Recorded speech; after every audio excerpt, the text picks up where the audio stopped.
இப்போ ஃபஸ்ட்டு வந்து skiing complete பண்ணிவிட்டு இப்போ வந்து நம்ம யாக்குக்கு வந்துருக்கோம். ரைட், எதுக்கு வாங்கிட்டு வந்தோன்னே தெரியல, தேவையே இல்லை.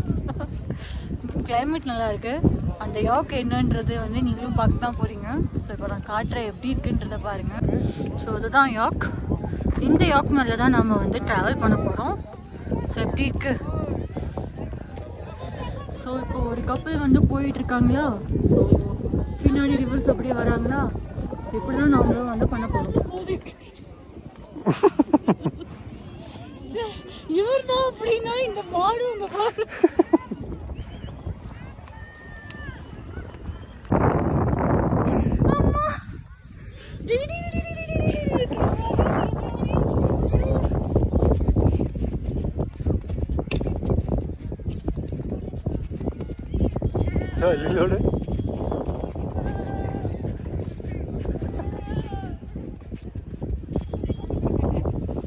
ஸோ எனக்கு பின்னாடி இருக்கிறது எல்லாமே வந்து ஸ்னோ தான். சி, ரெண்டு பேர் நித்து.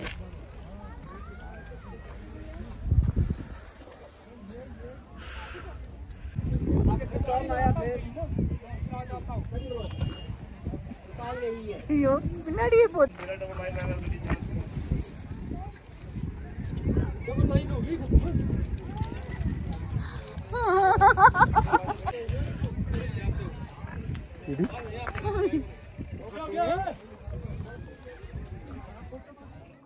ஹே காய்ஸ், எல்லோரும் எப்படி இருக்கீங்க? ஐ ஹோப் எல்லாருமே சூப்பராக இருப்பீங்கன்னு நம்புகிறேன். ஸோ என்னடா இந்த வீடியோவில் வந்து இன் பிட்வீனில் என்னுடைய வாய்ஸ் கேட்குறதுன்னு தானே எதிர்பார்க்குறீங்க.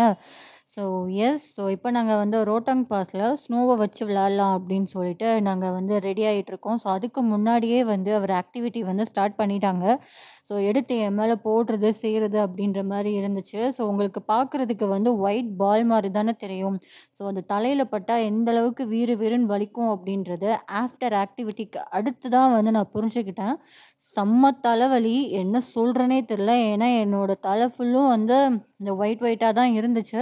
ஏன்னா தலையில் அடித்து அடித்து எனக்கு வந்து ஹெட் பெயினே எனக்கு வந்துருச்சு. ஏன்னா அந்தளவுக்கு வந்து ஆயிடுச்சு. பட் அங்கே வந்து இந்த மாதிரி ஒரு கிளாத் கொடுத்துருக்காங்க இல்லையா.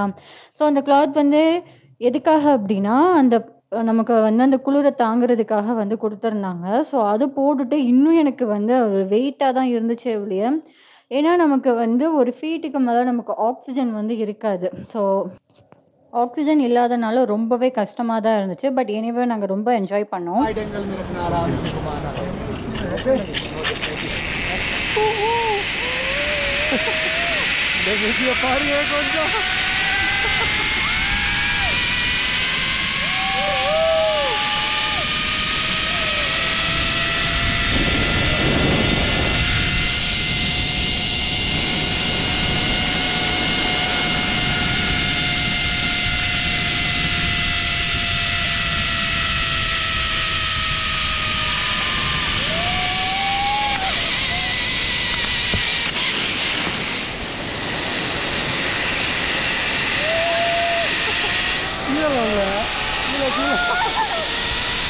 கொஞ்சம் கீழே பாருங்க கவிதா.